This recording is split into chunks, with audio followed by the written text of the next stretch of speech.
ফের সিএবির মসনদে সৌরভ গঙ্গোপাধ্যায়। বিনা প্রতিদ্বন্দ্বিতায় সিএবির প্রেসিডেন্ট মহারাজ। 6 বছর পর বঙ্গ ক্রিকেটের মসনদে সৌরভ গঙ্গোপাধ্যায়।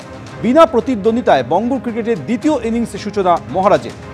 সিএবিতে কোনো বিরোধী নেই, তবে নির্বাচনের জন্য প্রস্তুত ছিলাম। বাংলার ক্রিকেটের উন্নতিতে সব রকম চেষ্টা করব, প্রতিক্রিয়া সৌরভ গঙ্গোপাধ্যায়। সবাইকে ধন্যবাদ যারা সাপোর্ট করেছে। এখানে কোনো বিরোধী নেই, সবাই অ্যাসোসিয়েশনের পার্ট। 146 জনই আমার কাছের লোক, আর তারা আমি সবাই মিলে সিএবি চালাবে। টেস্ট ম্যাচ আছে, ওয়ার্ল্ড কাপ আছে, আইপিএল আছে, বেঙ্গল প্রো T20 আছে, প্রচুর খেলা। প্রফেশনাল কাজ তো বন্ধ হবে না, so it will be a balance between professional life and CAB. It's no challenge. I have 8 years experience of this, 5 years CAB president, 3 years board president. So I'll try and do my best. আমার বেঙ্গল প্লেয়ারদের নিয়ে interest বেশি। আমি তো আর খেলতে পারবো না, bat ball করতে পারবো না, so I can only help them and guide them. বাকি আমি সবসময় মনে করি অ্যাডমিনিস্ট্রেশনে যে থাক, ইটস আলটিমেটলি দ্য প্লেয়ার্স, কারণ ব্যাটিং বোলিং তারাই করে। তো আমাদের কাজ হচ্ছে to try and help and do the best possible things. So I'll do it. কাকুরগাছির বিজেপি কর্মী অভিজিৎ সরকার খুনের মামলায় তৃণমূল বিধায়ক পরেশ পাল ও 2 তৃণমূল কাউন্সিলর স্বপন সমাদ্দার ও পাপিয়া ঘোষের আগাম জামিনের বিরুদ্ধে এবার সুপ্রিম কোর্টে আবেদন। 21 আগস্ট ওই 3 অভিযুক্তের আগাম জামিন মঞ্জুর করে কলকাতা হাইকোর্ট। বিচারপতি জয় সেনগুপ্তের সেই রায়ের বিরোধিতা করে দেশের সর্বোচ্চ আদালতের দৃষ্টি আকর্ষণ করলেন নিহত বিজেপি কর্মীর দাদা বিশ্বজিৎ সরকার। 2021-এর 2রা মে বিধানসভা ভোটের রেজাল্টের দিন খুন হন কাকুরগাছির বাসিন্দা বিজেপি শ্রমিক সংগঠনের সক্রিয় সদস্য অভিজিৎ সরকার। পরিবারের অভিযোগ, শ্বাসরোধ করে মাথায় ভারী কিছু দিয়ে আঘাত করে খুন করা হয় তাকে। মৃত্যুর আগে ফেসবুক লাইভে তার উপর হামলার মারাত্মক অভিযোগ করতে শোনা যায় বিজেপি কর্মী অভিজিৎ সরকারকে। পরে কলকাতা হাইকোর্টের নির্দেশে ঘটনার তদন্তভার নেয় সিবিআই। বিজেপি কর্মীকে খুনের মামলায় কেন্দ্রীয় এজেন্সির দ্বিতীয় সাপ্লিমেন্টারি চার্জশিটে তৃণমূল বিধায়ক পরেশ পাল ও তৃণমূল কাউন্সিলর স্বপন সমাদ্দার এবং পাপিয়া ঘোষের বিরুদ্ধে অভিযোগ আনে সিবিআই। সেই মামলাতেই কলকাতা হাইকোর্ট থেকে আগাম জামিন নেন এই 3 জন।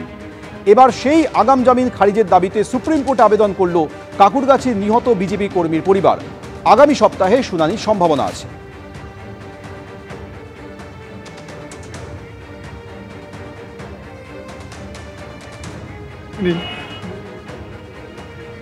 এরকম খুনি আসামি পরেশ পাল, এমএলএ পরেশ পাল, কাউন্সিলর স্বপন সমাদ্দার, পাপিয়া ঘোষ, এদের মতো খুনিরা যদি সমাজে ঘুরে বেড়ায়, সাধারণ মানুষের জীবনের কি হবে?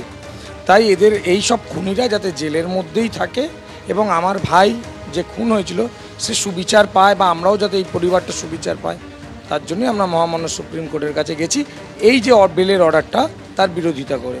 মানে প্রসেস এখনো কি হয়েছে?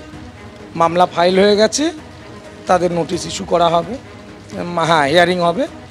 কিন্তু সিবিআইয়ের ভূমিকা নিয়ে কি বক্তব্য আপনার?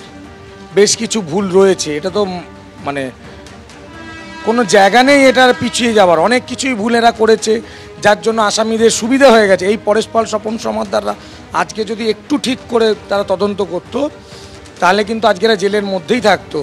বেল যে পেয়ে গেল, তাতে সিবিআইয়েরও কোনো লুপহোলস ছিল মনে?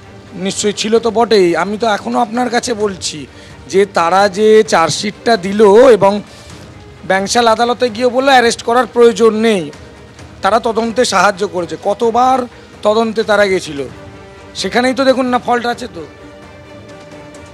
কবে উঠবে কিছু জানিয়েছে বিষয়টা? আশা করছি আগামী সপ্তাহে যদি হয় ভালো, নাহলে তো ছুটি পড়ে যাচ্ছে, তাহলে পুজোর পরেই হতে পারে।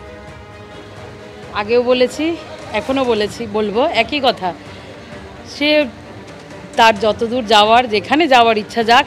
আমরা ভগবান বিশ্বাসী মানুষ, ভগবানের ওপর বিশ্বাস করি, তাই আগামী দিনে তার বিচার ভগবানই করবে। অবশ্যই এর আগে হাইকোর্টও যে দেখেছেন আপনারা রায় দিয়েছে, এরপরে আশা করি সুপ্রিম কোর্টও তাই রায় দেবে।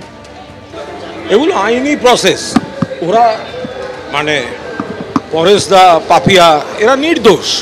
রাজনৈতিক উদ্দেশ্য প্রণোদিতভাবে তাদের নাম জড়িয়ে দেওয়া হয়েছে। তো ফলে পরেশদা যেখানে নির্দোষ, পাপিয়া যেখানে নির্দোষ, এরা রাজনৈতিক উদ্দেশ্য প্রণোদিতভাবে জড়াবার চেষ্টা করছে। বাকিটা আইনের কথা আমরা যেমন লড়ে নেব, তেমনি মানুষ জানেন আসল ঘটনা কী, ফলে এগুলো কোনো ছাপ ফেলবে না।